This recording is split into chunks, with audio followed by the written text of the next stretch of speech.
You to the first ISRL versus CRL league versus league match. I've got Little Monkey, is it? Joining me? Yeah, Fallen Monkeys. Hey, how's it going? Fallen Monkey, that's right, I'm sorry.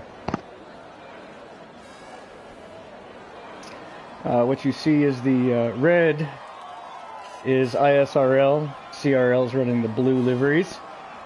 I believe Fallen Monkey and myself are really curious to see what these liveries are going to look like. Make sure.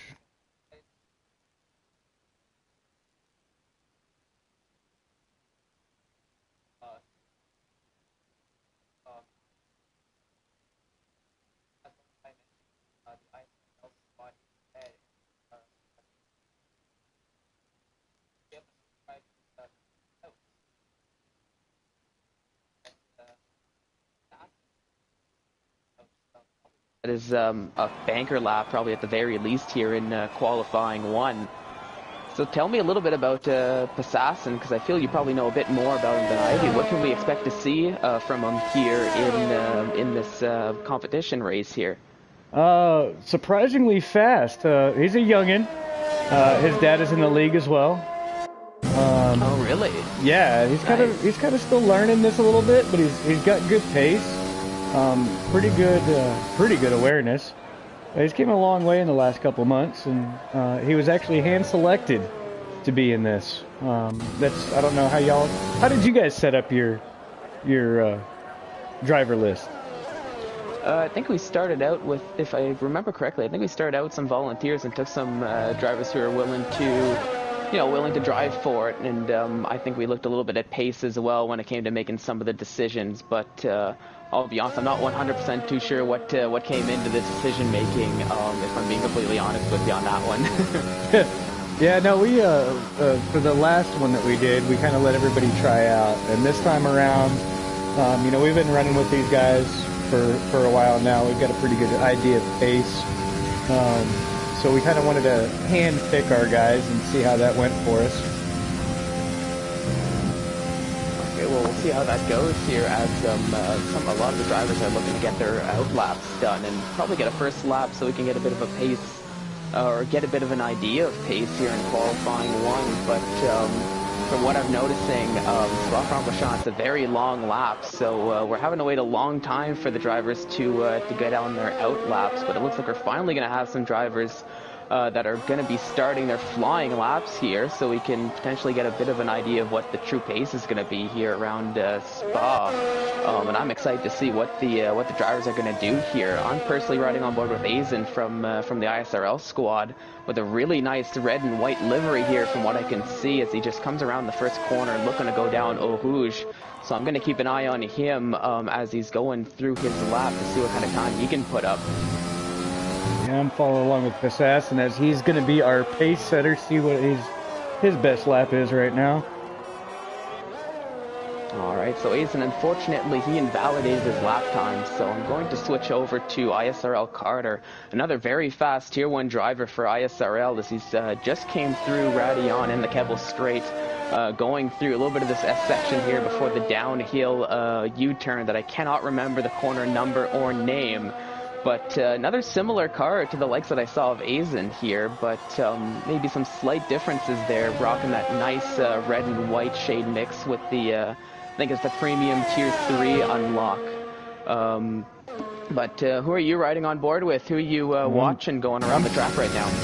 We're watching Passassin coming up. You've got your track corners down pretty good. I pretty much lack on that. But he's coming through this last final chicane, about to come across the start-finish. Let's see what kind of time he's about to put up here. Here we go. It's 1:43.5. Nice time there to kick things off here in qualifying one. Still lots of time, 13 minutes to go in this first qualifying session. D-Chunk sets a bit of a faster time, 1:43.32. So some decent times on the board to kick things off. Now let's take a look. Carter's about to cross the line, and he sets a 1:43.368. So currently it's CRL J-Dunk, if I'm reading that right, on provisional, well, on provisional pole here for qualifying 1, if that means anything, because it is a full qualifying session here. So, you know, potentially some of the drivers may be hiding a bit of their true pace, looking to show that a little bit later on. Is that something you see a little bit in the league races at all for you guys? There is a very good tendency for that. But it's different. We're used to racing against each other. You know, we like having a good time. This is more of a competitive nature than you would see with just a league race. We've got a lot of pride going on the line here for some of these drivers. Oh really? So it looks like one of your guys. Yeah, Infamous Pillars, a very fast driver in our Tier 1 races here. So it's a 142.6.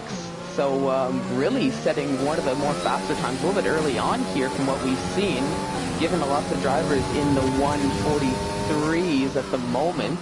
I'm riding with Chill Mo, so let's see what he's going to do as he's going to cross the line. He's at the 144.3, so good enough for 7th for him. But right now, it looks like Infamous Pillars on fastest time so far, but 3 CRL drivers right behind him, probably, and probably some more to come, I would think. There's a very good possibility of that. I'm wondering if Infamous might be, is he kind of showing his hand? How's his driving, his pace? Was he a volunteer, or? I'm not too sure. He's definitely got some pace from what I've seen in our league races. But I haven't got too much information about how he is around Spa, so we'll have to see going on if he's got a bit more pace. I know lots of the Tier 1 drivers, they like to keep a bit of their pace tucked away in qualifying 1 if they feel they've got the pace to make it through into the next qualifying session. And I know Infamous Pillars, sometimes he likes to think that way, so potentially some more pace to come. But I'm actually riding on board with Sweetcrown 19, and he is definitely one of the fastest drivers we've got here. As he's coming through in Sector 3, rocking a slightly different livery than what I've seen with the red and black instead of the red and white. But I'm excited to see what kind of time he can put up, because he's definitely one of the faster drivers we have. So I'm curious to see if he's going to stay on pace, keep some hidden, or if he's going to be showing his hand a little bit early on here. He's going to cross the line, and that's a 141.5 for Sweetcrown 19 in qualifying 1. So setting the bar pretty high, it seems, here. But there's still 10 minutes to go in this qualifying session alone, and of course qualifying 2 and qualifying 3. But now that we're seeing some of the drivers setting some times, what do you have to, what are you taking from it so far? It's looking like this is going to be a pretty interesting battle. I'm really wondering, we've got some of our typically pretty good drivers down at the bottom here, as well as your buddy Knight and Azen. We got quite the bubble forming. It looks like we're pretty much split in the top 15. Yeah, I definitely see. Oh, sorry, go on ahead. Oh, no, I was going to say, I think we're going to be pretty evenly matched. And with the trash talking that we've had here as of the last couple of days, I think we've got quite the lead up to this. Oh, definitely with the lead up with the trash talk. I saw a lot from Sweetcrown 19, and that might be just a quick time trying to put his money where his mouth is early on. One of the drivers I'm noticing who has not come out quite yet, and who might want to come out soon, is Jer. I know he was throwing a lot of shade around, but it looks like he was having a bit of connection issues. Yeah. At least from what I was seeing, so hopefully he can get those resolved, or at least for his sake, to potentially, put some money where his mouth is on that trash talk as well. And FIFA just comes on in at moving himself up to P4. He had Warriors very shortly behind him. Warriors is fixing to come across the line as well. Let's see how this is about to go for him. Can he move himself better from P16? And he does not. Oh, I guess he may have been on his outlap. I might have been mistaken. He was catching quite the toe off of FIFA. Oh, okay, yeah, it looks like now he's starting his flying lap, but if FIFA notices behind him, he can maybe still slow down just a tiny little bit down the Kemmel straight, give a little bit of toe to Warrior, but I mean, potentially even with the distance, maybe a little bit too far away.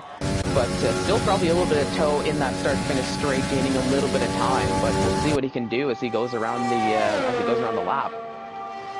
Got to give a shout out to Bambino here. He's got the Joker livery going on. Oh, and he's got an invalidated lap as well. Oh no, and that's a little bit unfortunate that he had to invalidate the lap, as it is a very nice livery he's got, rocking that blue and green. But with 7.5 minutes to go and Spa being a long lap, you're going to lose a lot of time having to change the tires and come back out, do another out lap instead of flying lap. But I'm sure he can squeeze it in, maybe has to push a little bit, but it is a little bit unfortunate for him as he tries to go into second qualifying. This has really got my curiosity piqued here. We've got, for me personally, when I'm doing, we do full quali for all of our races, and I'm really conscious about my tires. And I'm wondering what's going on between 10th and 15th right now. Are they just as conservative as I might be? 10th and 15th. Well, they might go with a little bit of an aggressive or more aggressive tire strategy in qualifying one, especially if they feel a little bit nervous about being able to squeeze into that qualifying 2 position. But there is definitely something to say about tire strategy. I know a lot of the Tier 1 drivers for ISRL are used to this full qualifying, but we do have some drivers, the likes of Joseph Cozy, Chilmo, Stunek, that are part of that, and even Azen, who was on a lap but invalidated his, but they're all part of the Tier 3 who do some short qualifying, so it's a potential new experience for them in this competitive race atmospheres. But I'm very curious to see how they're gonna play out. Yeah, that was gonna be my next question. Is how you guys actually do y'all's qualifying? Because I mean, when you're, like you just said, it's a different experience when you're doing a full quali versus a short, because it's more like a sprint race when you're doing a short quali. Oh yeah, the short quali I find is a little bit easier in terms of tire management, because you can choose to do 2 laps, you can choose to do 3 laps. You know, you can, with these softs and the medium start, you can kind of play around depending on how you potentially feel the race is going to go. But with full qualifying, there's a little bit more strategy involved, I think, in terms of which tires you want to go out with, which tires you want to use, and potentially even when you want to go out to maximize the tire to track ratio, I guess you could say.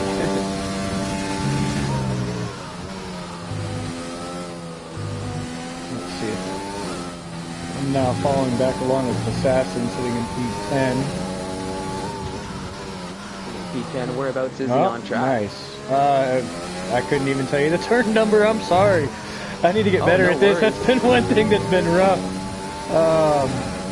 He's in Sector 3, or about to hit Sector 3 shortly. I can tell you that. It looks like,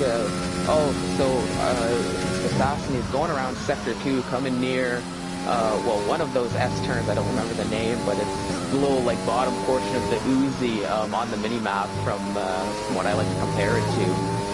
But now he's coming around that last turn before this fast Sector 3 section here, up into 8th gears. He's going to come around the left-handed bend before the bus stop chicane. Well, let's see if he can improve on his 143.3. Now, a lot of your drivers here, are you pretty familiar with what kind of equipment they're using? Well, I'm familiar with some, not overly familiar with others. I know Sweet Crown 19, I know he likes to use the pad, so he's probably on the controller. Okay. I've got ISRL Knight actually beside me. I know he's on the wheel. Just got himself a brand new Fanatec that he's rocking at the moment. There you go, I know bud. the likes of Stunek and Chilmo are on the wheel as well, and even Carter, I think, mentioned today that he was on the wheel too. Okay. Yeah, we've got pretty much a decent mix of wheel versus pad drivers. Okay, so it's about 50-50. Yeah, it's a pretty good mix. We've got anybody running from G29 to the Fanatec CSL, or even just the pad. Okay, yeah. I know we've got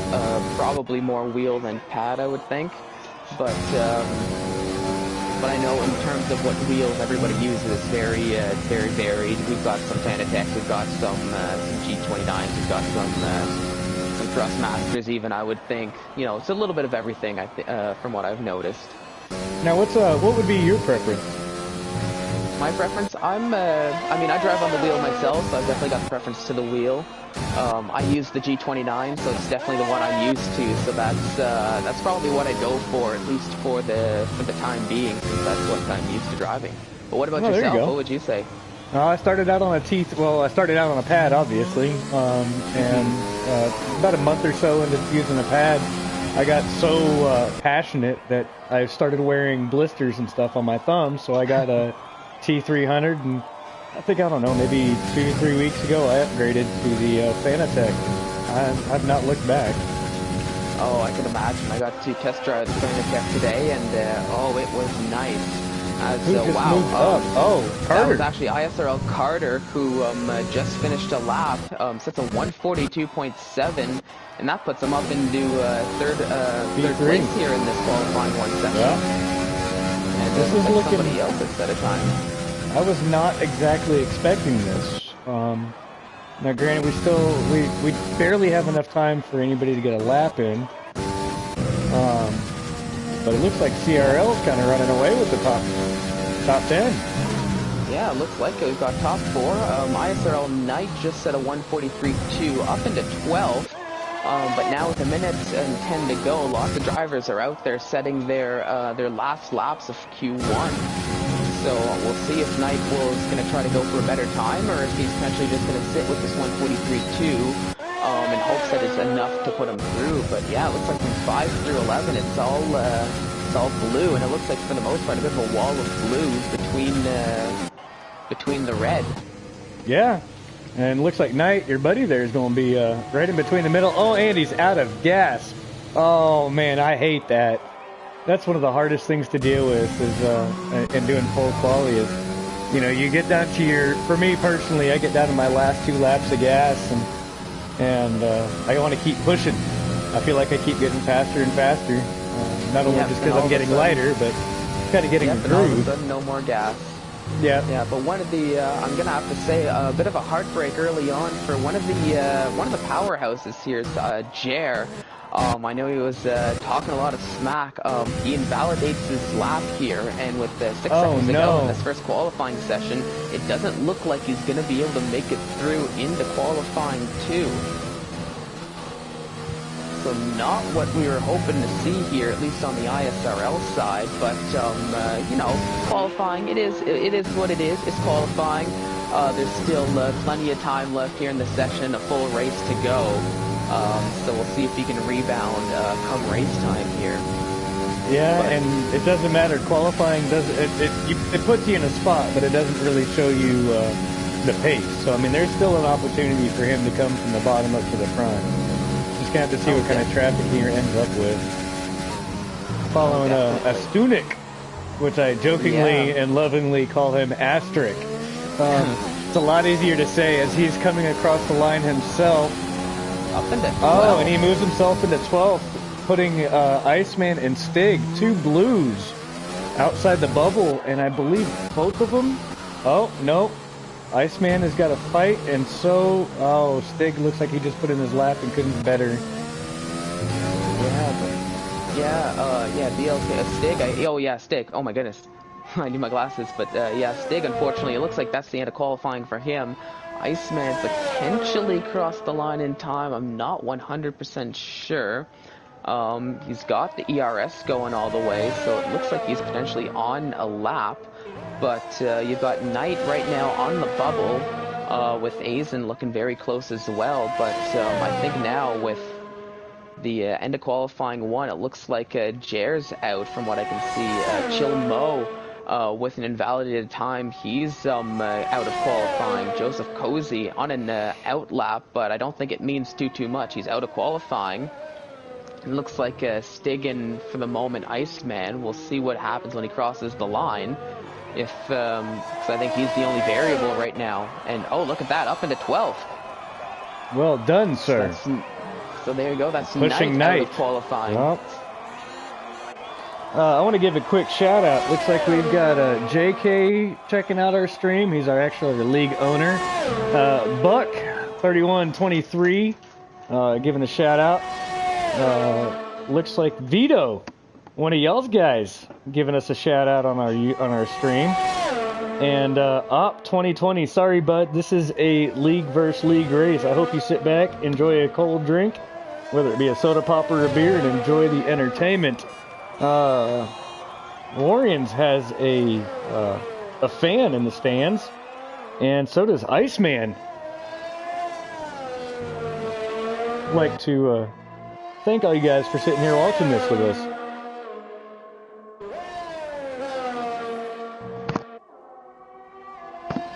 As Q1 ends, it looks like Knight, Stig, Joseph, Chill, and you said Jar? Or Yar? Jer. Jer. Okay. Yeah, Jer. Oh, here we go. We got some funnies going on here. Looks like we got somebody giving Passassin props. And our fearless leader for our league says J Dunk is my hero. That's awesome. Op 2020, he just joined the league, bud. He's was not able to get in on this race. I'm sorry, bud. That's too bad. Oh, that's too bad he wasn't able to get in, but must be a bit of a hot commodity, a hot seat to get into a race like this one, especially when there's a competition against the rival league. But we've finally come to the end of the first qualifying session here. So yeah, from what we noticed, we pointed that out a lot. It looks like the top starts a little bit more red, but from 6th down all the way to about 12th, even 14th, it's all a bit of a wall of blue. Yeah, so that could be things interesting. I wonder what sorry, kind going of ahead. English. I was actually kind of wondering what kind of strategy might be happening. I mean, we've got some opportunity to defend. We got a sea of blue that we've got a river of red that has to get through. Mm-hmm. Yeah, so it's going to be exciting to see here as we're just awaiting to go into the second qualifying session. Now, this is where we're going to start seeing some of the truer times come out. But you know, there's also some strategy in play here as well. Given that, of course, if you make it through into the top 10 to go on to qualifying 3, the tire you set your fastest time on is the tire you're going to start the race with. So, do you think we're going to see a little bit of some strategy laps going on? Potentially some drivers looking to set their times on the mediums to try to get a strategy advantage going into the race. I'm not too sure. I mean, this could actually make this even more interesting. And yet again, we got Assassin coming out. He likes that cold track, doesn't he? He's like, I want that free air, no traffic, no nothing. Yeah, seems like it. Really likes to be the first out on the track. I know, I like that as well, just because I don't have to worry about traffic. I can just go out at my own pace, sort of do my own thing on the out lap, really get into the zone. And, you know, potentially if I get lucky as I'm coming around my flying lap, I've got some drivers already going out on their out lap, so that I can kind of use for a little bit of a tow, especially around a track like Spa, where you can get a lot of an advantage if you can get the right tow from at the right time. Yeah, this could definitely turn out to be interesting from here on out, as far as what the strategy is, what everybody's going to do. Oh yeah, and at least for the time being, I've got the fitted tire, the fitted tire on the stream here on our side, and it looks like a bit of a split, at least for the time being. Some on the softs, some on the mediums. Although lots of drivers still in the pits, so maybe not an accurate reflection of what they're looking to go out with. But even on the out laps, I'm seeing Iceman 22, I think it is, on the mediums, Warrior on his outlap on the mediums, J-Dunk on the mediums, and even J-Dog on the mediums too. So lots of drivers opting to set their first times on those medium tires. Now, for you personally, I mean, what would your strategy be on this track? Tire strategy. My tire strategy? I mean, I always prefer to be on the faster tire to start the race because that's when everybody's bunched up. So it's the best time I find to be able to kind of try to make moves up the order, right? Or at least that's the way I think. I don't really trust as much in my ability on pace and overtake at the end of the race. So I always like to be on the fastest tire to start the race. And then once I get that position, then go on the harder, the medium tires, and just try to hold off for as long as I can. Yeah, I'm not one of those guys that's one of the fastest. Obviously, I'm commentating and not racing. It's more of a strategy issue for me. I'm right there with you. Oh yeah, so that's the thing. At the start of it's a lot easier to defend than it is to pass, as they like to say. So that's why I always prefer to get the positions as early as I possibly can. But it looks like we've got some drivers that are going to be setting some, they're on their flying laps, it looks like. A couple CRL drivers and a couple ISRL drivers looking to set their first times. So I'm excited to see what they have in store, that now that the times are going to be a bit more of a true reflection of what the drivers can do in terms of pace. Yeah, we definitely are going to get a nice little window in on that. Q3 is going to be really interesting. Oh yeah, yeah, and now with something that I know I mentioned it a little bit earlier, briefly, but with the size of the track Spa is, when we're talking about what the time left in Q2, the time that you get in qualifying 3, I would say there's not too much room for error. No. With given how big the track is, I don't know if you would agree with me on that or not, but when you make an error in the likes that Aizen did, as we saw right at the end, where you're committed now, he has to go around again to go into the pits and then come out and then do another 2 laps basically. It doesn't set you in too good of a spot, but no, it does not, and I would totally agree with you. That's one thing that makes this qualifying so different versus doing short quali, is you have to be really careful and still push as hard as you can. Because if you invalidate your lap, you're just killing time, just trying to get back, and you don't want to burn up your tires in the process as well. Oh no, as looks like we've got some drivers that have set some times. Top 3, looks like a wall of blue. Passassin sitting on the original pole here in qualifying 2 with a 142.9, just barely under the 143s, but right behind him, Warrior with a 143.002. J-Dunk with a 143.2, and Iceman sitting at a 144.0. Infamous Pillars, the only ISRL driver to set a time so far, a 147.3, and given the pace we saw from him in qualifying 1, I don't think that's a true indicator of what he can do here in this second qualifying. One thing I really wish they would actually continue to do is when you have your broadcast settings, they actually stick. As I'm looking at,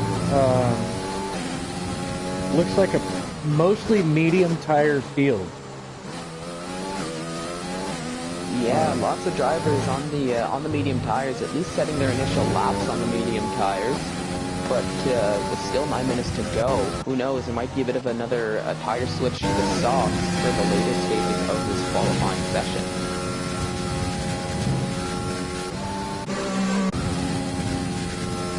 Oh, and Infamous just got pushed down to P7 by Iceman pulling a 144.0.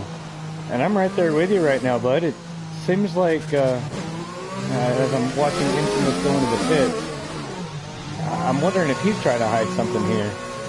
Yeah, potentially just getting a bit of, maybe a bit of a banker lap in, or maybe he took a very bad line early on and just sort of put the lap in just for the sake of, having a time on the board. Stunek, I was watching him, he crossed the line, he set a 144, nearly a 144 flat. That puts him up into 6th, but he very soon after falls down to 7th.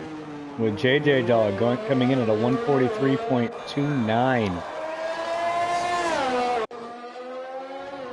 Yeah. Oh, that was J-Dog with the 143 too. Okay, yeah, on those medium tires that are 2 laps old now. So it looks like he's going a little bit longer on those medium tires, putting a little bit more use into them in qualifying. But it looks like, at least for the time being, that's come to a bit of his benefit, as he's up into 6th and looking, at least for the time being, poised to make it through into the top 10 shootout. I'm kind of liking Carter's livery here. This is a design I have not seen yet. I think I might have to make me a red, white, and blue one of these. I say that. I believe J-Dunk has something similar running in blue. He is in the pits. Let's check out Carter, as it looks like he just finished his outlap. Can he improve and make it to the top 10? Still got quite a bit of time. So yeah, it looks like he's taking a decent line through Rouge and Avion, and down the Kemmel Straight now. But Spa's a long lap, and purple sector 1. Yeah, so fast sector 1 for him. So right now poised to set a good time. But you know, sector 2 is very different than sector 1 and 3. So it's definitely, I feel, a make or break sector of the lap for a lot of drivers. Absolutely. A bit more. There we go. He went a little bit wide through that downhill turn as well.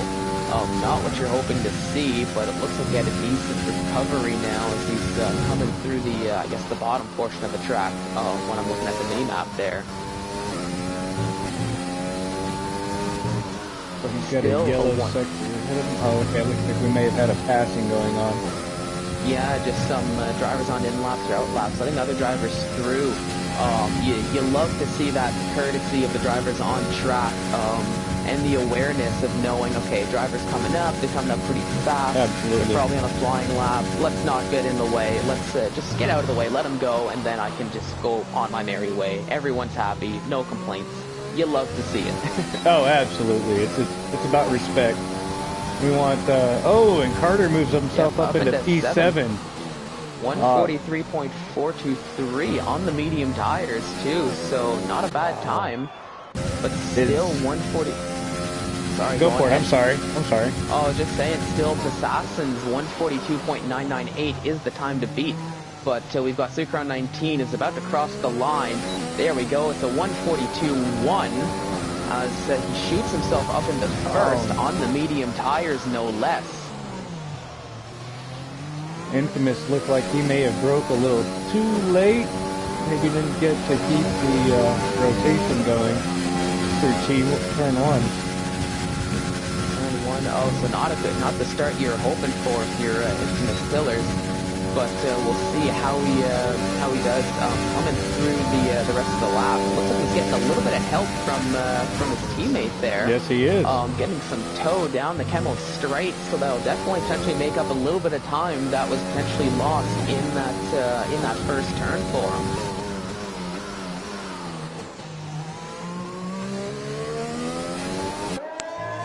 After what we saw in Q1, I'm kind of wondering where he's showing up at. He's got pretty good potential to. Oh yeah. To move up quite a bit. Yeah, definitely some potential. He's just gonna have to keep it clean around the lap. I'm seeing FIFA Beefy's coming around the last few turns there for guys in blue as well. So we'll see what kind of time he sets. Ooh. Beefy just moves up to P7.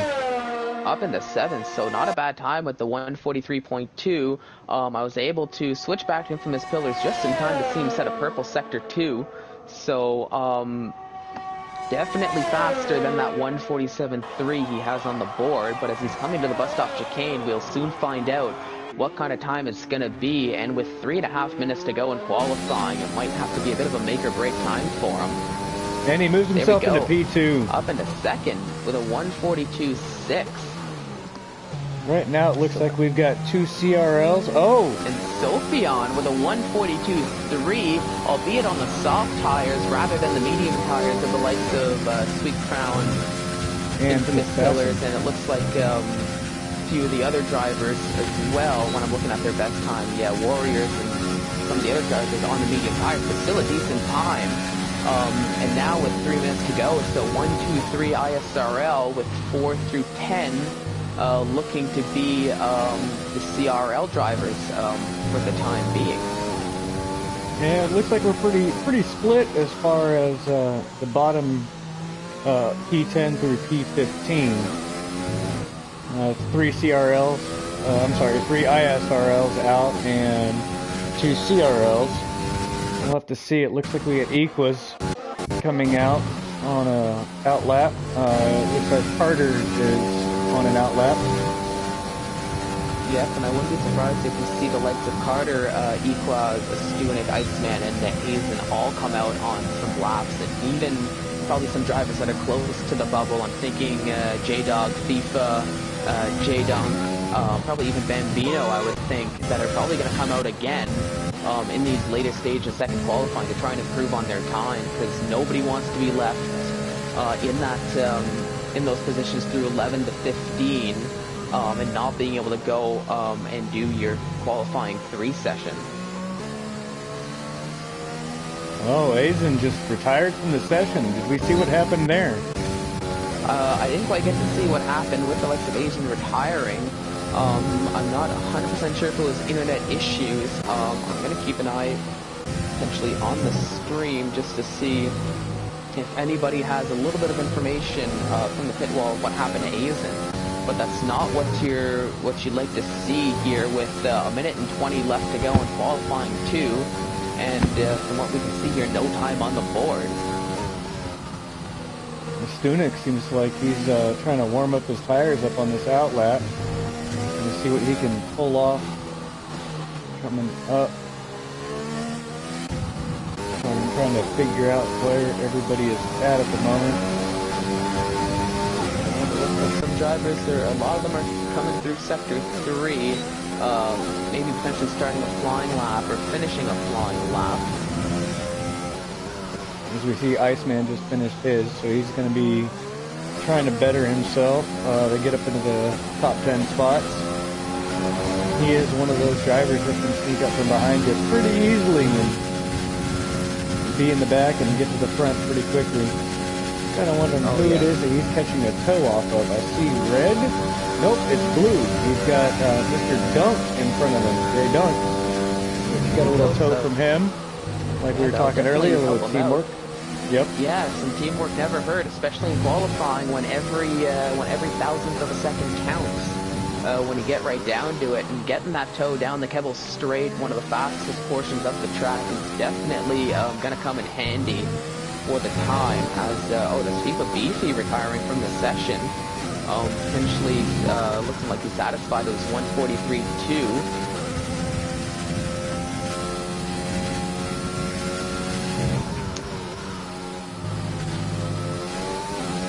Currently riding with ISRL Carter. He's in 11th, so currently not poised to make it through into qualifying 3, but he's on a decent lap so far. We got a purple sector 2 from Iceman. I'm currently riding along with him. That's looking nice. Carter with a purple just moved sector up. 2. Equas put himself in P4. Equas, wow. Yeah, up into P4 now with that 142.7 on the soft tires, so we're going to start seeing probably some of the faster times drop now, so I expect this board to change at least a little bit as we're now to the end of qualifying. Iceman, and there we P5. go. Yeah, wow, up into 5th. Great lap by him. Carter up into 2nd with a 142.3. There you go.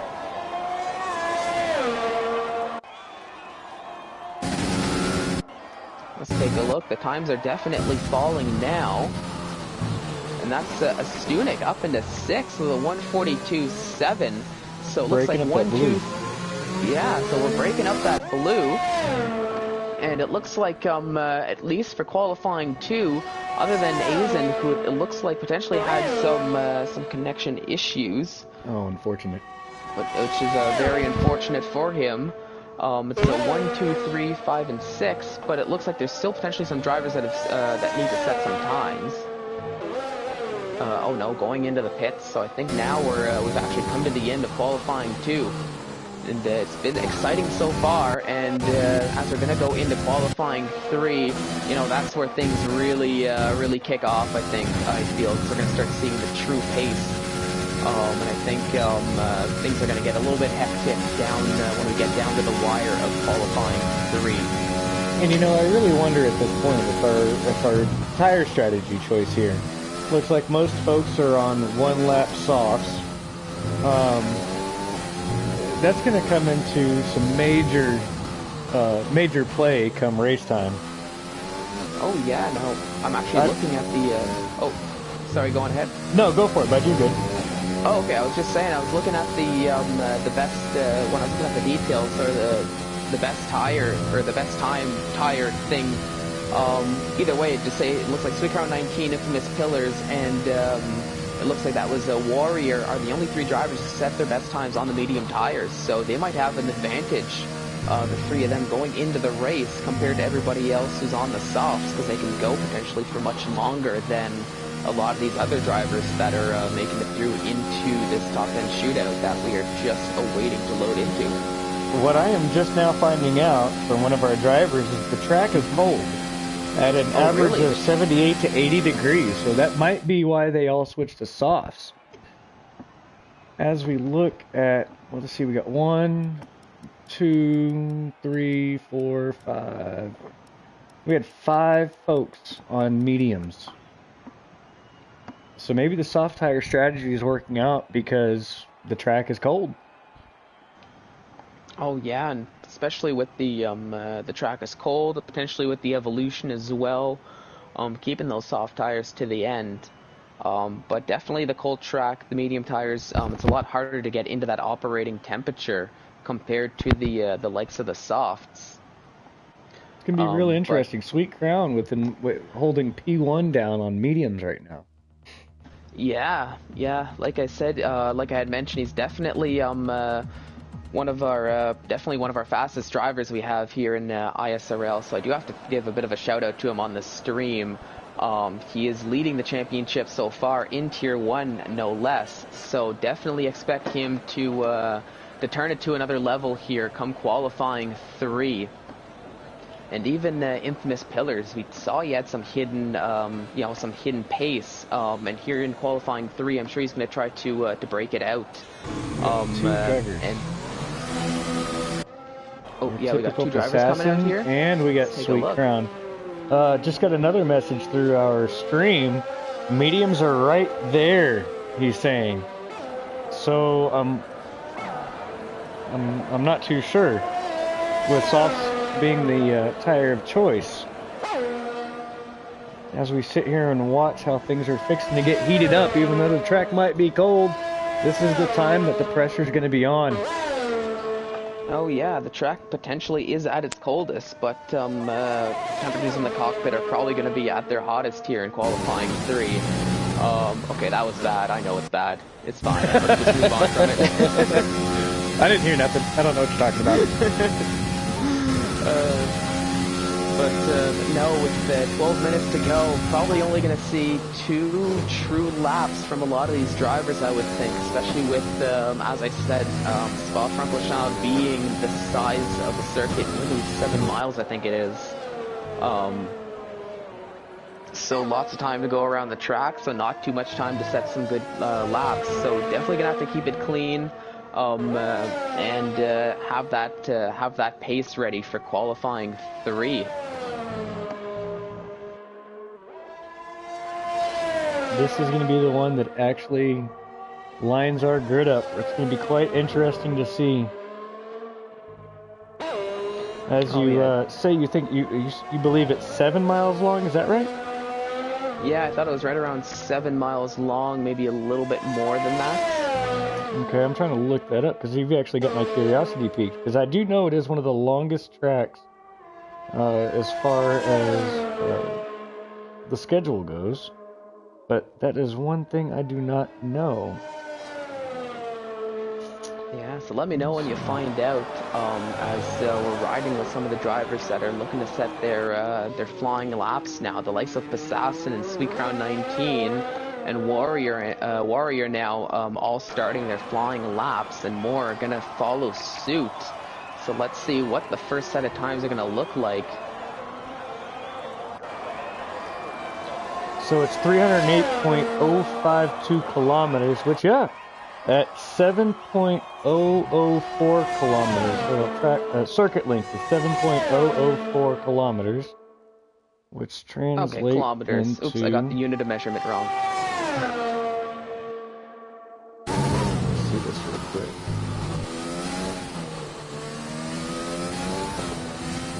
Yeah, they say technology is great for things. I don't know about that. When it wants to work, it's great. When it doesn't want to work, it is horrible.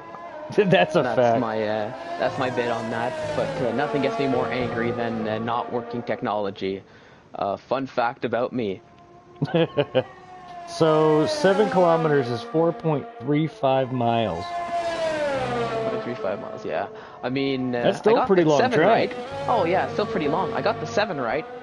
For some reason, I should have known it was kilometers. I'm Canadian, for crying out loud. I use kilometers. Oh man. North of the wall there, bud. Yeah, I gave Spa a bit more credit than it was due, I guess. Assassin sets a 143.094, nearly a 143 flat. Sweet Car 19 crosses the line shortly after, setting a 141.3. So already breaking into the 141s here in third qualifying, as Warrior sets a 142.4, up in provisional P2 so far.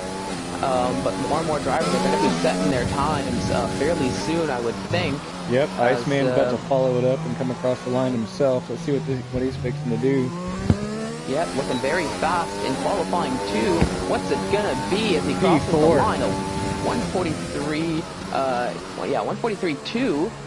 Good enough for P4 out of 4 drivers so far, but you know, there's still lots of time to set another lap and improve on that, I would think, but still a decent lap as well, in the low 143s. So we've got Infamous. Looks like he is on his hot lap right now. Yeah, we've got Infamous starting his hot lap. Going down the Camel Straight, a purple first sector, so looking fast so far. And I think we had a Stunek and Carter that were kind of helping each other out, it looks like, on track, sticking close to one another for that tow.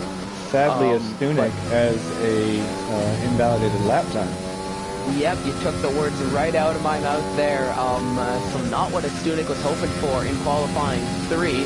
But luckily for Carter, who was in front of him, his lap time is still looking good, and I saw purple sector 2 for him. So this might be a pretty quick lap from Carter as he's coming up to the bus stop chicane now.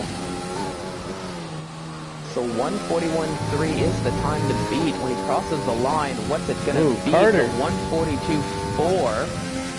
So barely inches out Warrior's time from a 142.423 by 2/100ths of a second. It looks like even less than that. Infamous invalidated his lap. I didn't exactly see where. Kind of just switched on over. But I just switched over to him, but he's very quickly going to jump into the pits there. No point in going around again and wasting those tires where that much more, and wasting the time. Which is even more important. Somebody else set a time.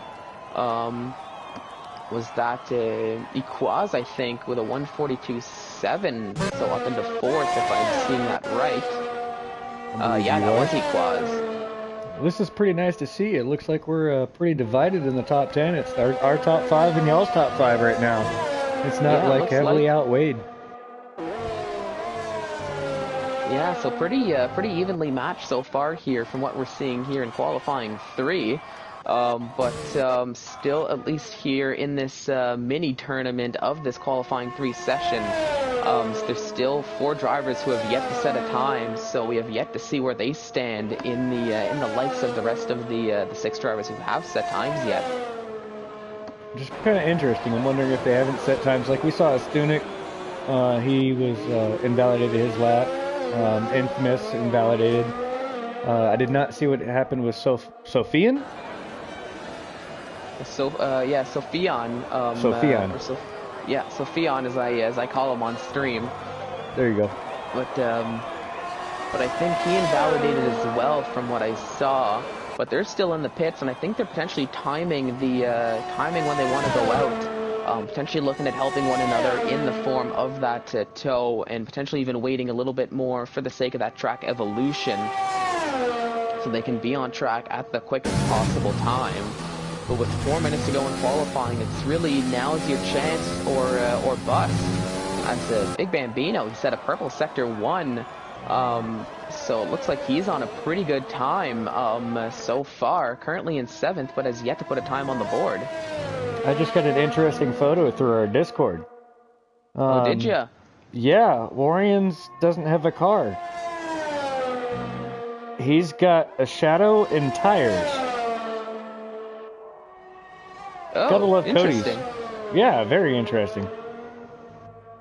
Yep, gotta love those graphical glitch when they come. When it's during something a little bit more casual, like career mode or whatnot, it's a little bit better.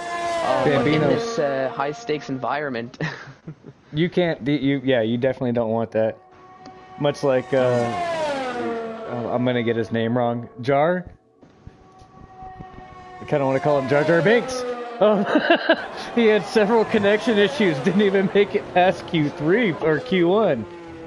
Poor guy. Jer had some connection issues. Hopefully you can get those, hopefully this has all been resolved in time for the race, so that we can see what Jer has to offer. But Big Bambino up into 2nd P2. with a 142 flat nearly.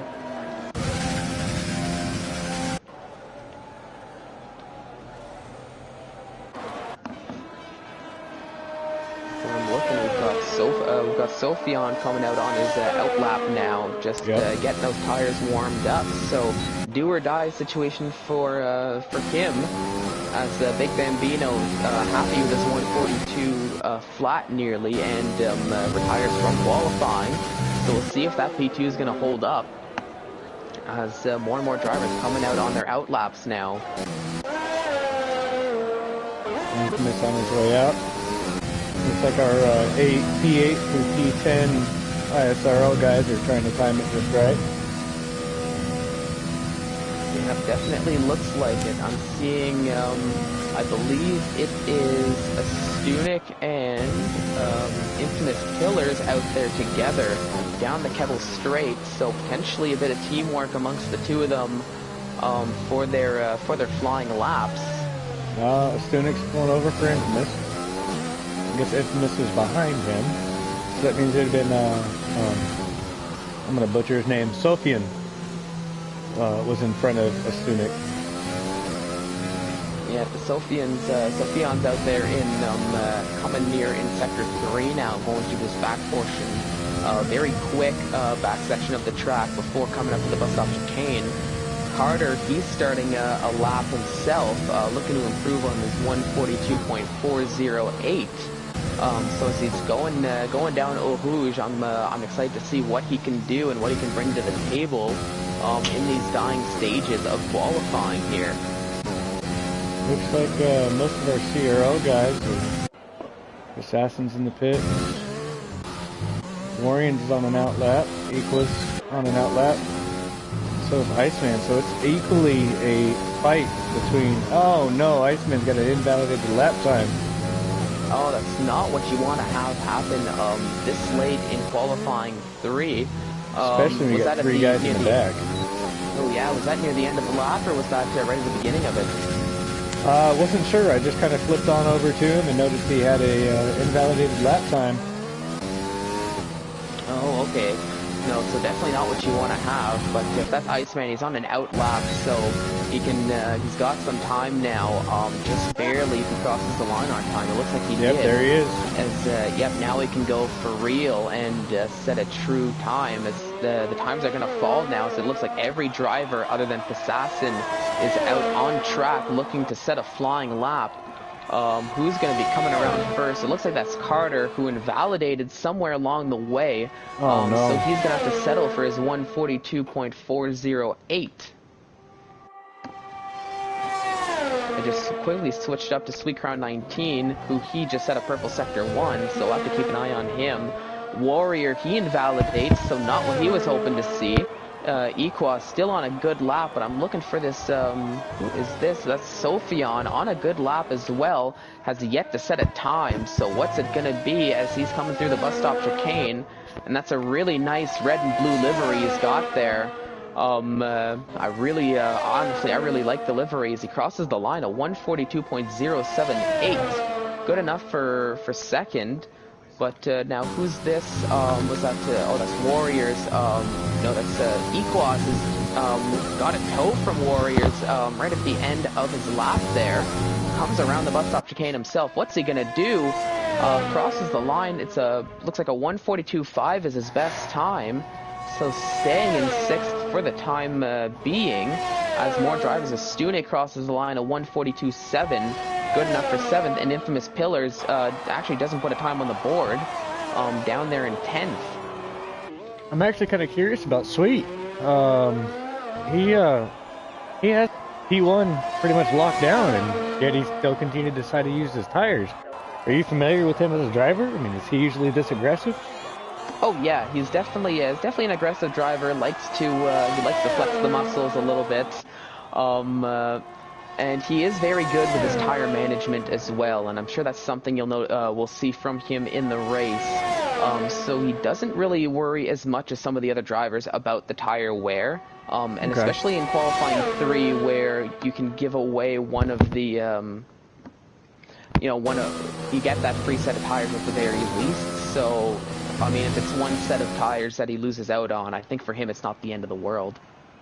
All right. Let's check out this top 10 grid. Yeah, so I can. Do you want me to take us down the order, or do Go you for want it? to? Go for it, bud. All right, so we have Sweet Car 19 starting on pole position, a 141.045 was the fastest time. Sophion in second, and then we have Big Bambino in third, Iceman in fourth for the CRL guys, Carter in fifth. Warrior in sixth, Equaz right behind him in seventh, Astunik in eighth, Passassin in 9, and Infamous Pillars rounds out the top 10. Lots of close times. It looks like from P2 all the way down to P9. It seemed. So it's going to be exciting to see what that's going to translate to come the race. Yeah, it doesn't look to be so much a sea of blue anymore.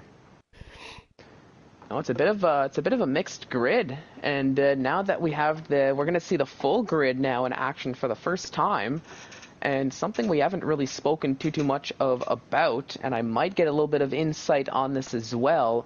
It's looking a little bit cloudy. Do you think we're going to see some rain? I don't know, man. It's a little iffy. Yeah, that's one thing that we have not been informed on. Is if there's any rain. Word from the pit wall is that we might see some rain pickup near the end of the race. Oh, that could make it even more interesting. Yeah. So we might see some potential strategies in play with this possibility of rain. Of course, what the pit wall is saying, whether or not it actually happens, is a completely different story. That's a fact. I know that our last league race, we weren't expected to have rain until the start of the race, but we did Q3 to Q1 in the rain. All right, we're lining up for the formation lap. Yeah, it'll be a bit of a long formation lap, I do have to say. Given it's around Spa, but it'll give me a time, or I don't know about your end, but I'm gonna just go down the grid a little bit and admire some of these paint jobs that the drivers have put a little bit of time in for the race. So let's give them some love on the formation lap. Sophion, I really like. Big Bambino, it's a nice blue and green he's got there.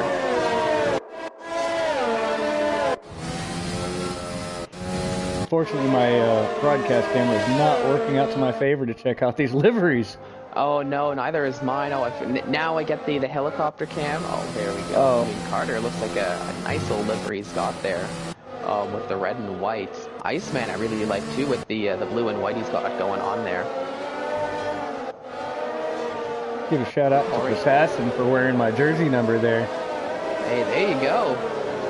Gotta repping the number Warriors I like with that blue and red. A nice mean looking car from what I see. Equals with the powder blue and a little bit of some dark blue in there too. Looking nice. It is pretty nice to see that we're pretty much split in the top 10. Oh yeah.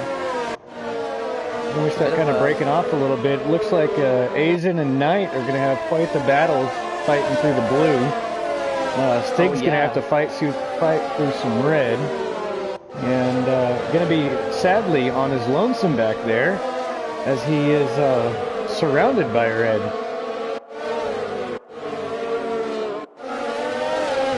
Yeah, so that's the thing for Stig. He's going to have a bit of work to do. He's surrounded by a sea of red at the back of the grid. But for the likes of Azen and Knight, having to climb through this wall of blue might be a little bit difficult. But I think it'll really depend on what kind of start these drivers get, because it can really make or break your race, especially on this track where it's pretty integral to be in a favorable position when you go down the likes of Eau Rouge, Radion, and the Kevel Straight, because it's one of the fastest portions of the track, if not the fastest area of the track. I am really digging on J Dunk's livery there. All right, boys, here we go. You want to give the lights out and away we go when it comes to that time? Yeah, I can do the lights out and away we go. As the drivers are just lining up to the grid, we're seeing the back of the order there. Jumping up in the front, we're up to 2 lights, 3 lights, 4 lights, 5 lights. These aren't the actual lights, as we can definitely see. As I will get the actual lights here too. Up to 3, 4 now, and 5 lights for real. And we're off now. It looks like, yep, the stream is there. And it looks like it's a pretty good start from the likes of Sucro 19. Big Bambino up into second. There's some contact up at the front with the top 5. I think that's Sophion going wide. And oh my goodness, what is that going on in the back? Did I just see a car go in the air? Yeah, I saw a car going in the air. What happened there? That's Assassin. Not what he wanted here on lap 1. And he's all the way down into 20th, and I think he got the worst of that incident of the car going up in the air there. We've got some what's happening here? That's Knight. Carnage. Yep, and that's Knight that's facing the wrong way with a broken front wing. Not what we want to see, as he's down into 20th now. And, oh my goodness, so hectic carnage going on here, and we have a safety car already here on lap 1. So at least for drivers that were caught up in the carnage, there's some, there's a little bit of a breathing room now to be able to get back around the track, get into the pits, take that longer pit stop, and catch up to the back of the grid again and start fighting once we go green. So I'm sitting here trying to see who might have wing damage. I'm not seeing much in the top 10. I think I just saw somebody have some wing damage. I couldn't see who it was. Taking a look, at least the top 2 of the Sucro 19 and Carter, they got away fairly clean. Top 3's looking good. That's Equaz. Bambino, if I can get a better angle, that would be much better with this. But it looks like Big Bambino has a little bit of end plate damage. So he was caught up in at least some form of an incident. Iceman's looking fine. Warriors is looking fine. I didn't see much damage from many folks. I really wish that Codemasters would kind of add that in for us spectators, as it appears though we got several people going into the pits right now. Yeah, multiple drivers going into the pits with this early safety car potentially getting off we're double initial stacking tires. Oh no! I couldn't see what team was double stacked. I know that one ISRL guy was involved. I don't know if it was 2. It looks like poor JJ Dunk was caught in J Dunk was caught in the damage. Let's see what kind of tires we're starting to run with here now. Yeah, it looks like everybody went on either the medium tires or, in the case of J-Dunk and Gnarly, on the hard tires. So I think it was exactly that. Drivers who set their times on the soft tires or who had those used tires, just opting to pit early on, get on that fresh set of tires, and now potentially even out a little bit to the likes of everybody who's starting in the bottom 10, who looks like they're all on those fresh set of medium tires. But we have Warrior up in the lead, followed by J-Dog and FIFA Beefy. So for the time being, on lap 2 under the safety car, it's a 1-2-3 for CRL.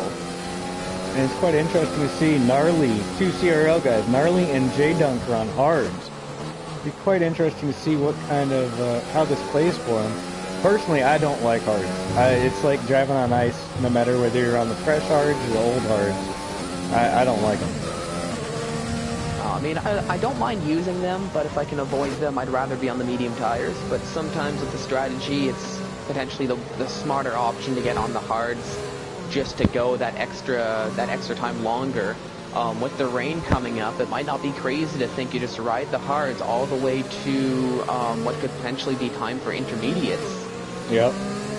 We'll have to see what the weather does from here on out. Yeah, it'll definitely make things interesting. We're still pretty mixed up, half and half, I believe. Let me see here. 1, 2, 3, 4. No. It looks like ISRL has 6 drivers in the top 10, and CRL has 4. Yeah, so it looks like ISRL form a top 10, looking a little bit more stacked. But I'm seeing a lot of CRL drivers from 11th to 15th, just waiting for the safety car to go in, for the flags to go green and potentially take advantage. So the ISRL boys are definitely going to have to stay on their toes come the restart, which won't be for at least another lap. But I'd like to point out Jer, who started from the back of the grid. I think he got some of his internet issues sorted out with up into 4th after the first lap. So made a lot of the pit stops definitely helped, but he made a lot of made up a lot of time early on. So he's definitely going to be a driver to watch out for, at least on the red team side, I would say, once the flags go green and we're off racing again. Looks like from P9 all the way down to P20, they're all on fresh tires. So this could get interesting once we get 12 laps in after the safety car goes in. So it'd be at what, lap 15 by the time we start seeing some more pits. Which then ISRL could take a pretty good lead of P1 and P2. Oh yeah, and that's well, that's all assuming that there's no other incidents that could potentially happen. I mean, it's also why we race the race, because you never know what could happen. I've seen some craziness in the races before, and where the stakes are as high as they are today, I would not be surprised if there's some craziness, or I guess I could say some even more craziness as the race goes on. It's nuts how much pride can overrule any money put on the table. Oh yeah, and this is especially when you're you're not just repping yourself, you're repping the team that you race for. There's that extra level of intensity. But, a little bit more stress. Like I was saying, this is a little bit different than just doing a league race, you know? Gotta feel a little bit more relaxed in a league race.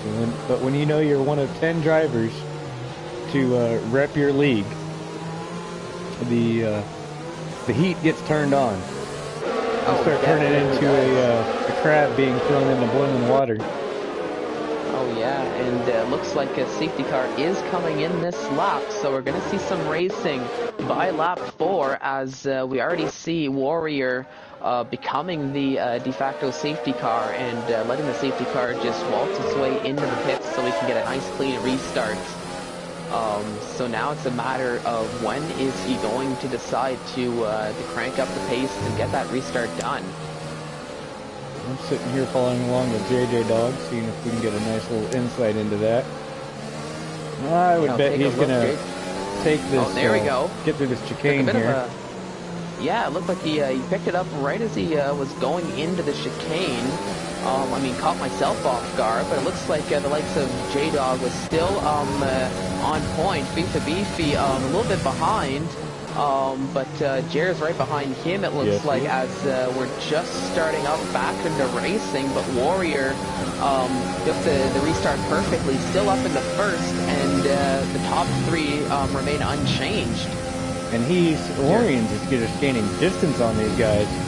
Looks like Yar is just trying to catch up to Beefy here. Oh, no, Asian retired. Oh, no. Oh, no, so I'm not too sure what happened to Aizen. It looks like there was potentially an incident from Aizen on Eau Rouge, from what I can see on the mini-map. It looks like that's where the car is parked. So not what we're hoping to see, at least for ISRL and Aizen. So on lap 4, that's his race over just like that, as a potential incident into Eau Rouge. It's kind of crazy to see that we're not getting another yellow flag or... Oh, safety car. JJ Dog just spun. Oh, yeah, that's the yellow flag. Moving Yar up into 3. Yep, so not what you're hoping for with JJ Dogs. He's falling down in the orders. He has to get back on... Yep, and there we go. He's back on track, it looks like, although it's down into 16th, and potentially a little bit of extra heated tires as well to go with it. So not what he was hoping for, but there's still lots of race to go, so loads of time to catch back up, I would say, and potentially still fight for a top 10, for a podium, for a win. We'll have to see. Yar is right here up on the gearbox of Beefy, just trying to make some time up. Oh, and he sets the fastest lap as well. Yeah, Jer sets the fastest lap as he's putting pressure on FIFA Beefy, as you mentioned, looking to close the gap even to Warriors after that. But I mean, still going to have to get past FIFA, and I'm sure FIFA is going to be a very tough customer to overtake. But we'll see what happens with this battle. And I'm also keeping a very close eye on Stig and Sweet Crown 19 as well, as that's another battle that's probably going to happen very soon, right behind the one we're watching right now on the stream on our end here. Looks like P15 to P18 is going to be pretty interesting back here with JJ Dog, Gnarly, and Infamous. Infamous stuck between some blues. Yeah, Infamous stuck between some blues. Gonna have to work his way back up. Jared tried to make a nice move down the inside. Didn't quite work out. Sorry, what were you gonna say? It looked like Infamous was about to try to make a pass and try to take the inside line. It just did not happen for him. No, so it looks like the CRL driver's doing a good job defending so far from what I'm seeing. I'm gonna jump back to this we just had somebody spin. Gnarly just spun again. Yeah. Gnarly on the hard tires, so potentially having some difficulty getting the heat into the tires early on. Part of the reason why they're not really a favorable tire to use, because it's just so hard to get them warm.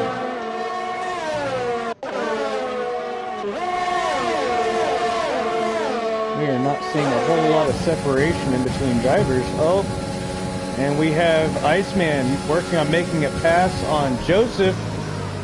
Joseph switcheroo.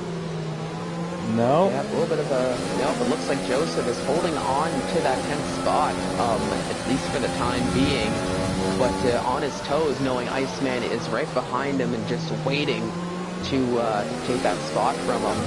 As the pit window opens for our top 5 that are sitting on the 5 lap. Yep, and Sweet Crown 19 and Stig, they're actually battling it out. They're side by side, going down. Oh no, there's a little bit of contact. Kettle Straight. No one spun. And Iceman gets it done on Joseph right after a rouge. Moving himself up to the P10. Up in the 10 for Iceman. Cozy down into 11th. So we'll see if he can... we'll see if he's going to fight back. It looks like for the time being, he's just going to hold off and potentially cool the engine, cool the tires. He's also going to watch out for the Assassin. Yep. Oh, it looks like he got squirrely right there. The Assassin is going to stay on his gearbox, maybe sit here and wait for a mistake. Yeah, but I mean, he's got to watch out because Sophion, right as I'm mentioning his name, tried something down the outside, which turns into the inside. They're side by side Knight. now. And Knight, Oh, wow. seeing a bit of an opening as well. Is it going to be a double move? No. It's very Could close. not No, it hold doesn't look like it. Oh, no. Oh, no. And he kind of kept it together. Well done, sir. Yep, thankfully he didn't lose the car too hard there. He was able to keep it on track and continue on his way, but just lost out on a little bit of time there. Trying to make it through some red right here with Sufyan and who's this? Joseph. Nope, and there's a yellow flag in sector 3. I'm not too sure what happened there. It looks like there's a lot of movement. But Sweetcar 19, as I saw on the stream, just made a move up into 4th on Stig. So he's going to try to catch up to that top 3. As now I just see Jer making a move on FIFA Beefy. And I just noticed the both of them actually caught right back up to Warrior. Who just a few laps ago, Warrior had almost a nice 2 to 3 second gap. That's now down to half a second. And we just lost Yard. Or Jar. Yep. Jar. Yeah, Jer, unfortunately some connection issues. That's going to slow his car right down. So right as the battle was getting interesting, unfortunately we're going to lose out on a little bit there. So Warriors and FIFA Beefy can breathe a little bit easier now, knowing the closest competitor is running into some potential connection issues. And Stig moved himself up into P5 after being in the sea of red. Yep. See if he can move himself up some better. Yeah, let's take a look. As I saw Jer had just reconnected, but Sweetcar 19 had just gotten past him as well. So potentially a new challenger approaches for the likes of FIFA Beefy and Warriors from the ISRL side, as the pole sitter for qualifying Sweetcar 19 is finally into the mix for ISRL. So we'll see how this is going to play out here on lap 8. You said there is oh, there he is. Alright. I just now got him unghosted. As he actually has Stig right up on his gearbox trying to get that P4. Yeah, so he's going to have to just get back into the car and get back into the groove very quickly if he wants any chance of holding on to this 4th spot. But, and there we go. Oh my goodness, Jer goes way wide. And, Stig takes the position fairly easily, it looks like, as, no, Jer unfortunately leaves the session again. So hasn't really been able to sort out those connection issues, unfortunately. As Sweetcar 19 thought about making a move down the inside on FIFA, but realized probably wasn't the time or the place to do that, and sits behind back in 3rd for the time being. I noticed, I think that was Knight that just passed Assassin not too long ago, but I'm looking for some potential battles on the on track. But it looks like this battle here for P2, as Sweetcar trying down the outside, once again doesn't work out. So good defending job from FIFA there. Sweetcar 19 just is not able to get past him here on lap 8. Assassin we had contact between, I didn't see who it was. I think it was Assassin and maybe Knight. Oh, I'm not too sure. I didn't quite get to see it because I was watching this battle here for 3rd with the likes of Sweetcar 19 and FIFA Beefy. But I guess that's Assassin down into 18. Not what we're hoping for. Hopefully there was no contact, but like I said, I didn't quite get to see it, so I can't really say too much on that.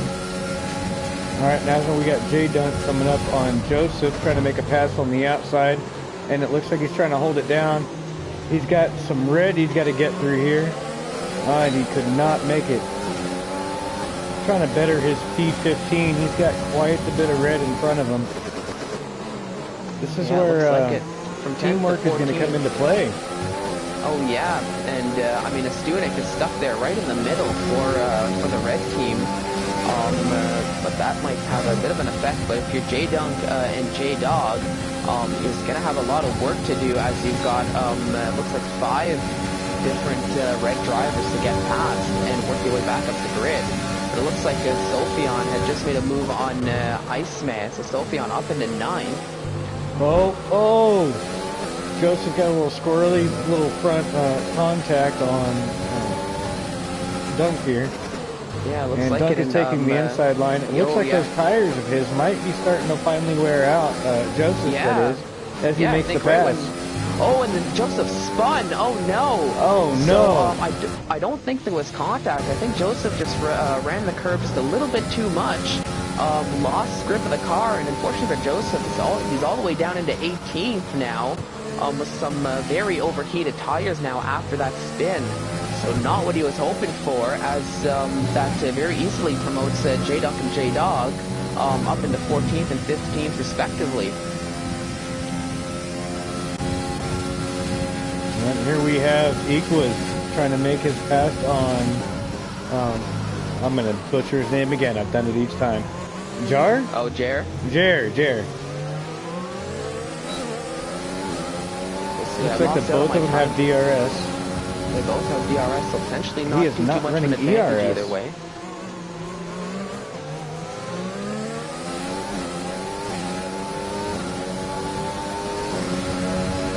What a race we are witnessing here. There's not much of a difference in times. Oh no! And Warrior, Sweet Crowd makes the lead. Sweet Crowd 19.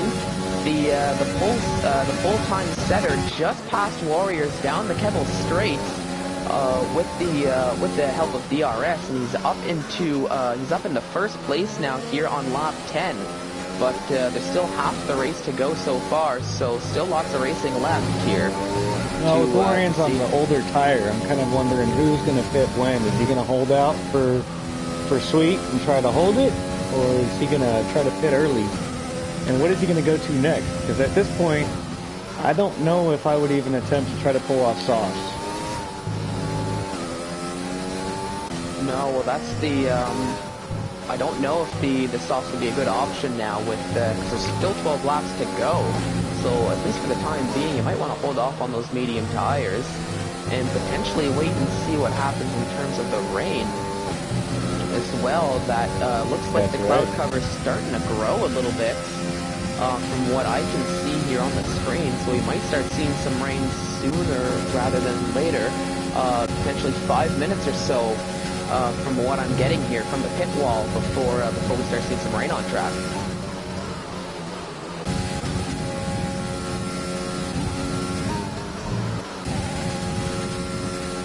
What a race we are dealing with here. Yeah, very exciting. I'm watching actually Big Bambino here as he's trying to close up to Carter, but he's got Jer right behind him, and I'm not seeing the car ghosted, so I think it might actually be the Jer in the cockpit there. Almost off the curb a little bit, going up Eau Rouge, so might lose out on a little bit of time. And the grass. Yeah, and the grass as well for good measure. But actually right behind, I just noticed Equos and Sophion, and now they're going side by side. And Sophion, with the help of DRS, promotes himself up into 8th, and that drops Equos down to 9th. But it seems like that Eau Rouge going down the Camel Straight is a very popular overtaking spot. I'm not very surprised by that. But it seems like that's where we've seen just about all the overtakes so far here in the race. Nope. Hang on, are we at the point now? Yes, we are at the point now where there is rain on track. I'm up on the onboard here of, actually Sophion, and I'm seeing some rain on the screen, so we might see this race turned on its head. Because now it's a matter of how long the rain stays for and how hard the rain is going to fall. But here at lap 11 out of 22, there's still lots of race left and anything can happen. So if you're watching from home, sit back, relax, and enjoy the show. This could definitely make things a lot more interesting. Depends on who is used to driving on a semi-damp track versus who's not able to. And it looks like the penalties are starting to rein in, much like the weather. Yeah, definitely something I was probably expecting to see with those penalty times popping up over the course of the race. But we'll have to see how that'll play in effect come the actual end of the race here. I'm not too sure who got some, how many they've gotten.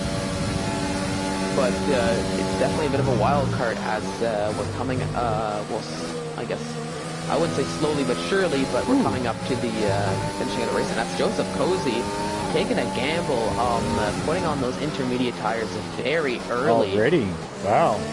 Oh, I think it's potentially a little bit too early, but he did have that spin early on, earlier in the race, so potentially not do too much to lose on this. And if the rain does pick up more than the drivers like to think they would, it could potentially be a race-saving move. So, I mean, if I'm in his shoes down near the bottom of the order anyways, I might be more willing to take that gamble. Just, you know, I've got nothing to lose but everything to gain type deal. Yep. I'm very interested to see what's going to happen come end of the race when it comes to these penalties. I'm just seeing the penalties come along.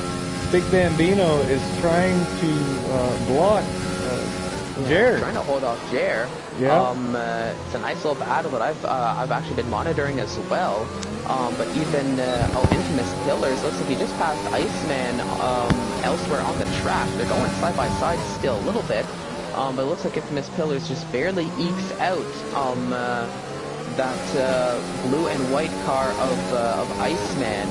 Nice, very representative the car with the name. I like the touch there. I do have to say. We harassed him about that. We tried to call him Kimmy for a while. He didn't like it. No, he didn't like it.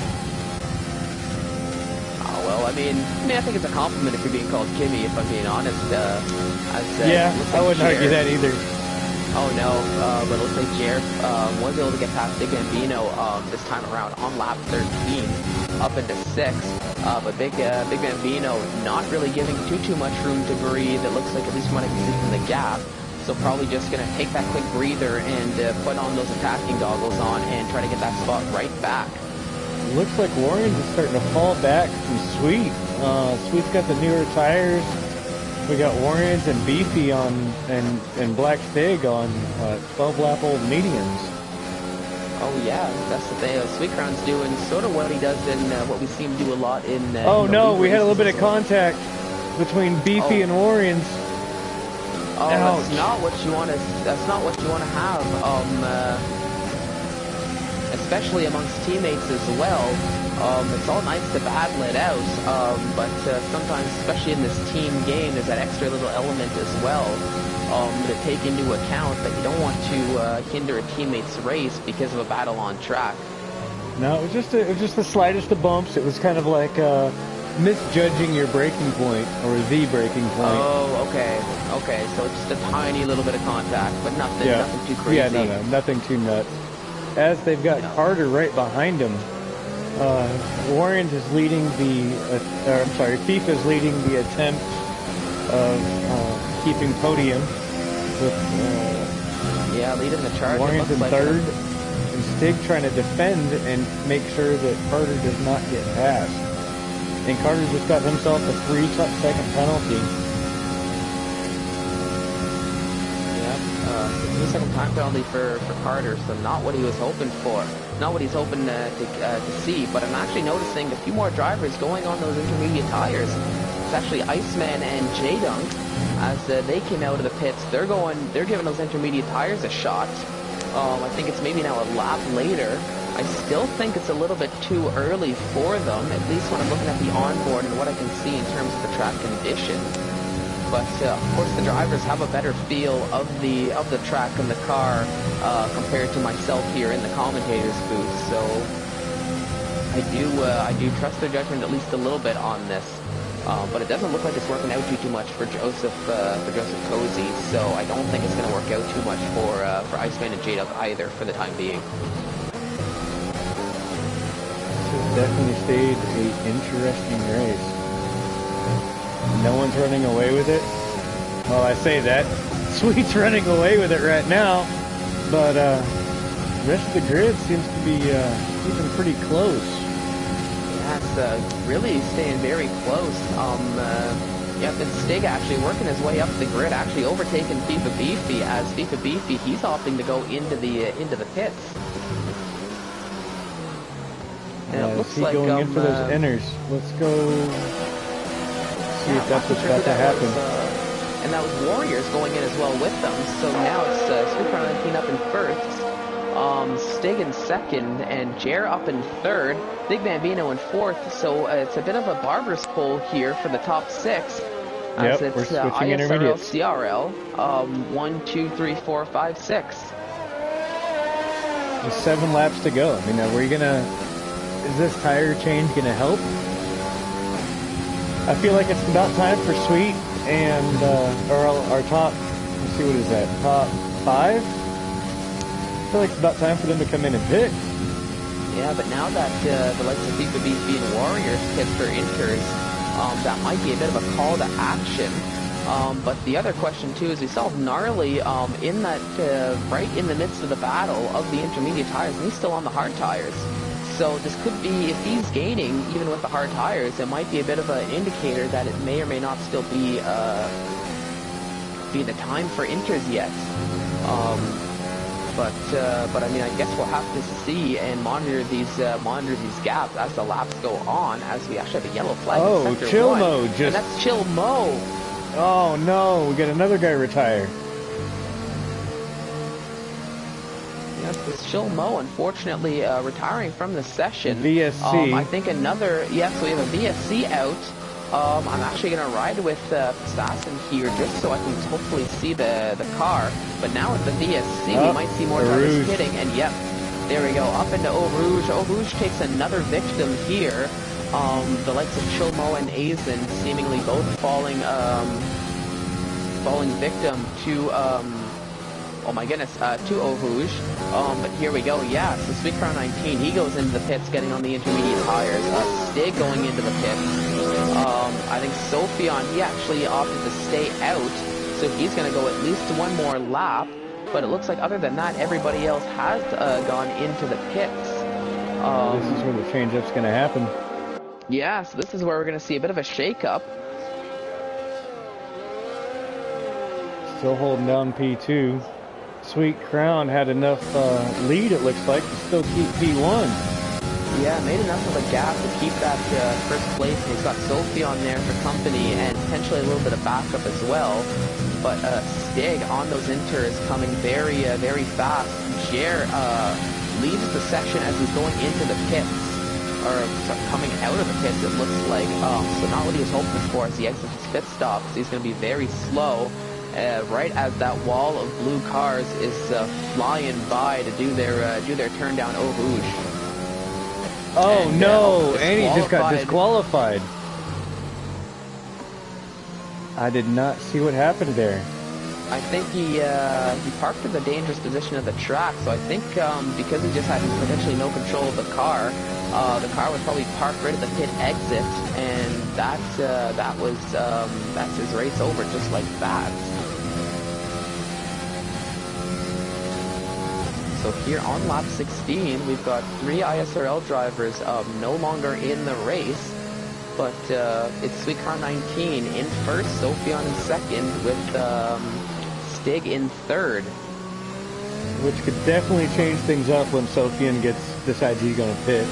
There is no way he's going to try to finish this race to the end.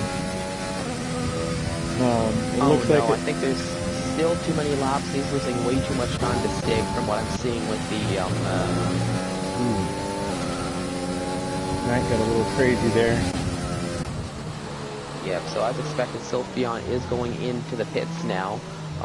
Most likely to get on those intermediate tires here, so we're going to see a bit of a shake-up of the order here on lap 17. I am getting some glitching going on as distance to the leader. Yeah, these timing charts definitely glitch out more often than not, from what I've noticed in my comm experience. But sometimes you just kind of deal with it, bear with it, live with it, and it looks like Sophion coming out of the pits. Yep, out in 9.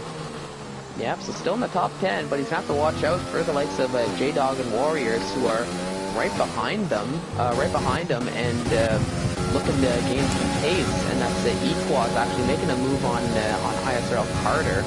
So Equaz up into 7th now. So it looks like he's feeling the car pretty well on those intermediate tires, as he already makes a move and probably looking to make more. And here we are, still split. Am I seeing this right? 1, 2, 3, 4, 5.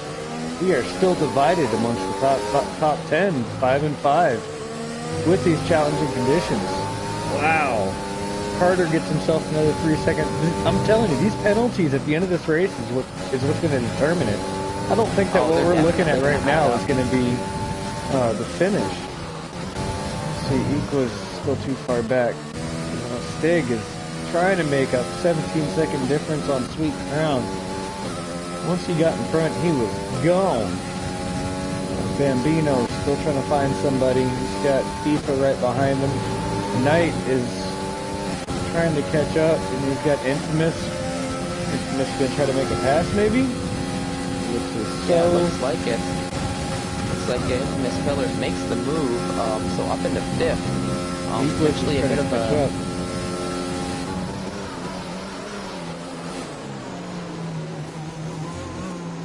Let's see, can Equals make something happen? He's kind of on his lonesome, sadly. Yeah, a little bit, and especially with these wet conditions, there's no DRS to help out down these straights either. So you're kind of just relying on the setup. Assassin come out of the pits. Oh, Assassin's been lapped. Oh man, unfortunate for him. Yeah, not what he was hoping for. It looks like he's actually on a set of dry tires as well, so potentially a bit of may not have checked his pit strategy. Yeah, pit wall mistake there.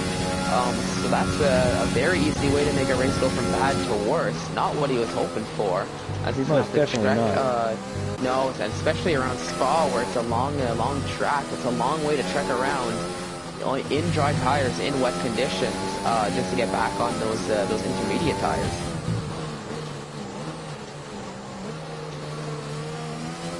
Sorry, I'm sitting here trying to count spots again.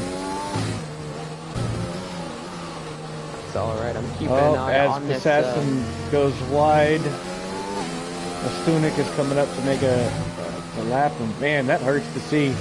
That's a good kid, man. He's a pretty solid driver. Keep his head on his shoulders for the most part. Speaking of a Stunik, he's got Iceman, right? Trying to work his way up his gearbox. They've only got one difference of lap on the tires. 2v3 from a Stunik to Ice. It looks like Iceman is starting to gain. My sim dash is freaking out here, so it's not giving me the exact time between them. Yeah, it looks like between a Stunik and Iceman, I don't have the actual time, but it looks like the gap is around 7/10 of a second. Right about there, anywhere between 6 and 7. I'm looking at Equaz, who is getting very close to trying to make a move on Knight up into 6. Oh no! They both... Iceman just loses it, spins out. Oh, how unfortunate! That's not what you're hoping for, especially. But these are very tough conditions. It looks like on the, especially in the cockpit camera, from what I'm seeing. So definitely not envious of the drivers having to bear through these.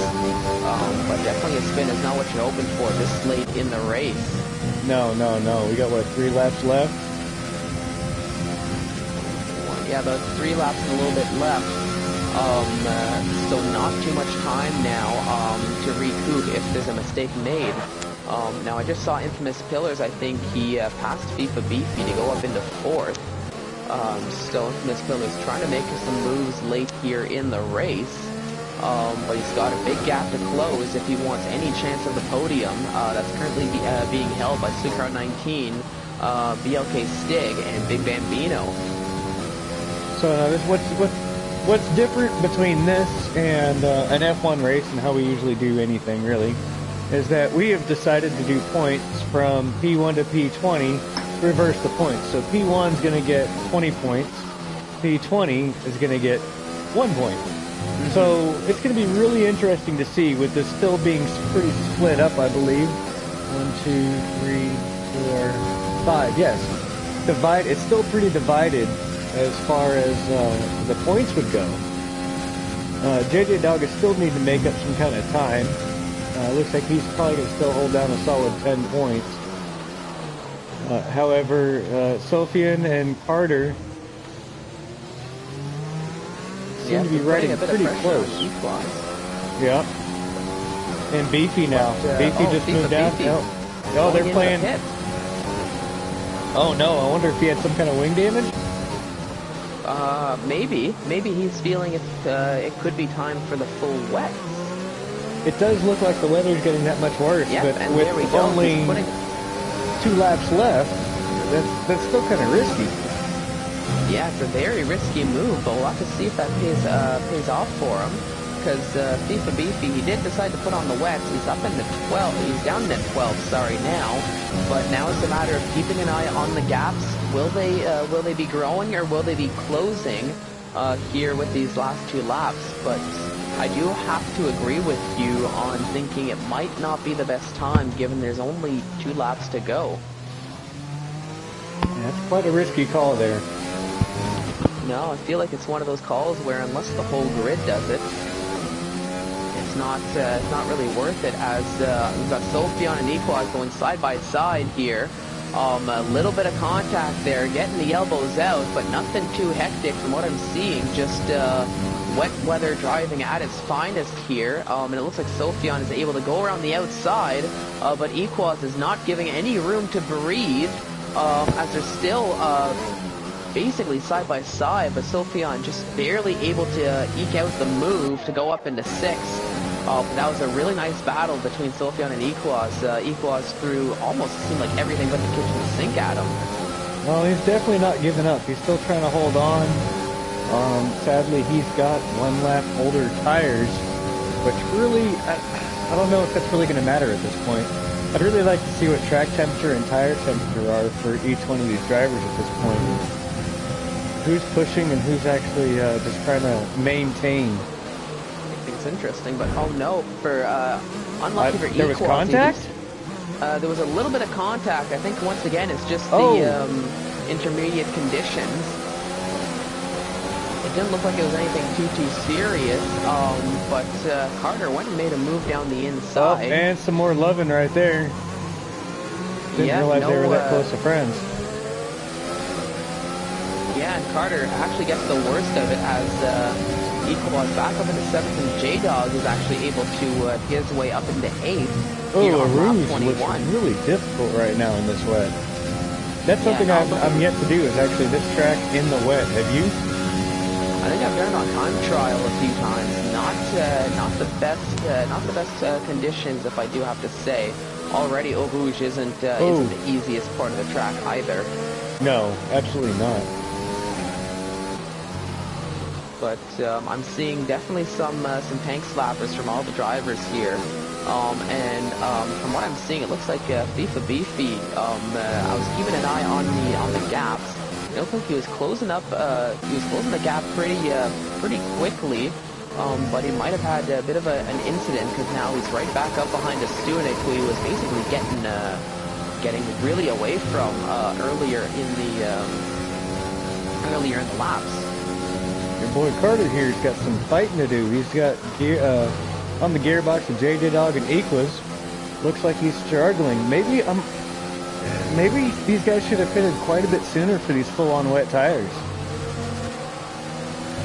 Maybe, but I don't think a lot of the drivers really expected the rain to pick up in the sheer way it did. Maybe that played into a bit of a factor as well. Now let me ask you this. We typically do the top 3 interviews. Have you guys had the opportunity to try to do that with this new format that PlayStation's laid out? Oh yeah, I mean we definitely do some interviews after the races if the drivers are willing to join the post-game lobby and do them. So normally we send the invites. If they join, they join. If they don't, then we just tend to call it. Quite frank, this is the first lobby. Some contact between Carter and JJ. Nobody got the short end of the stick. It looks like they're still continuing straight right here on this last lap as the battle continues. Yep, on the last lap here in. We've got Sucro 19 in the lead. Stig in second, it looks like, and Bambino in third, Infamous Pillars in fourth, and Knight rounding out the top 5. But there's still lots to play for in terms of timing, especially with the penalties as one of these last true wild cards that we have yet to see. And we probably won't see until the end of the race when the ordering is officialized. Let's see here. What else we got going on? This whole situation with JJ Dog, Aquas, and Carter stayed pretty on the edge of your seat type of racing. Oh yeah, it's definitely edge of your seat racing, as you said.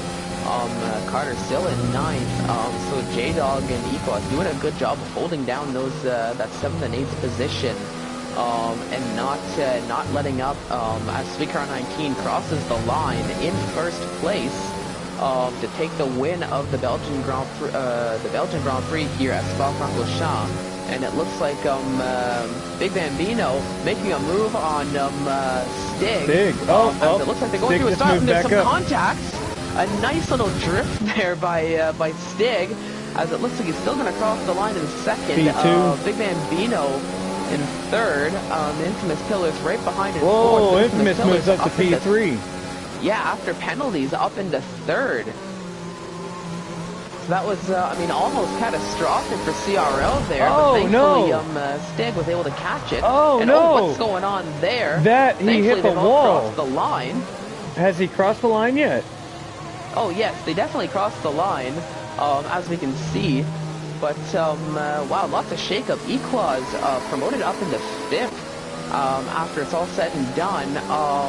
Sophion in 6th, quite literally right behind him there on the timing sheet. And then we've got J-Dog, Warrior, and J-Dunk 7, 8, and 9. And Knight actually rounds up the top 10 spots here. What a race. Let's see if we can get, you want to call out the top 3 for me, please?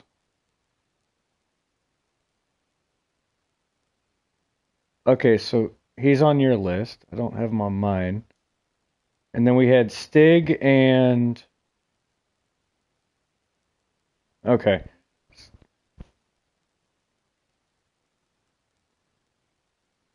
So I'll get Stig in here. Let's see if we can get your guys in. What a race. Wow. Can't say it was a clean sweep, but we'll have to figure out points and everything later. I think we might have this. Let's go! Well, what do you know, Stig? How you feeling, buddy? Oh, I'm feeling ecstatic. P17 to P2. You know, and we mentioned that at the start of the stream. You know, you were the one blue in a whole river of red. Absolutely fantastic. I am pumped. Couldn't catch. I gotta give it to Sweet Corn. I mean, 27 seconds in the wet. Like superb job driving. Yeah. So we're trying to get him in here as well. Okay. As well as Infamous. Quite the drive, sir. Quite the drive. You definitely earned that seat. I don't think there's no doubt that you're going to have a seat in the next one. Thank you. Yeah, I guess the strategy played out well. You know, sticking with the mediums and then waiting for the rain, and then the safety car. Everybody ducked in and just had to keep it together and not make mistakes. Wow, that was intense. I'm glad I was sitting here on the sidelines and watching and commentating and wasn't part of that race. I'm glad. Oh, we should also... Okay, Passassin had a glitch where he couldn't choose his tires, and they wouldn't put him on rain tires. So he drove the last... Yes, he drove all the wet in, like, softs or mediums. So... Yeah, we saw that. That was pretty interesting to see.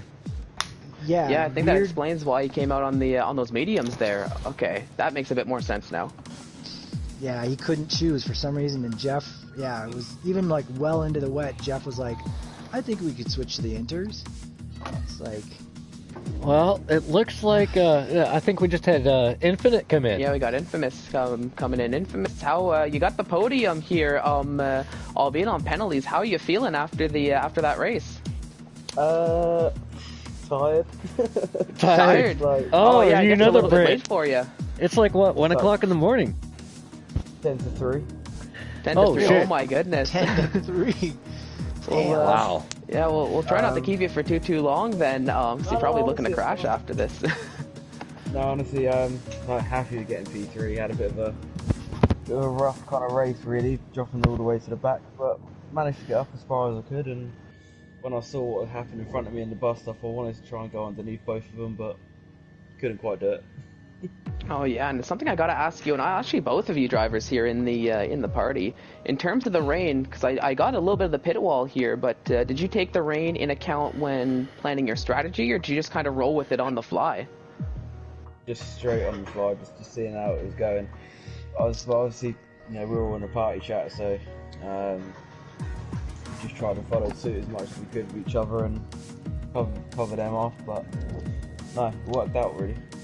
Oh, perfect. Well, that's great. I'm happy to hear that.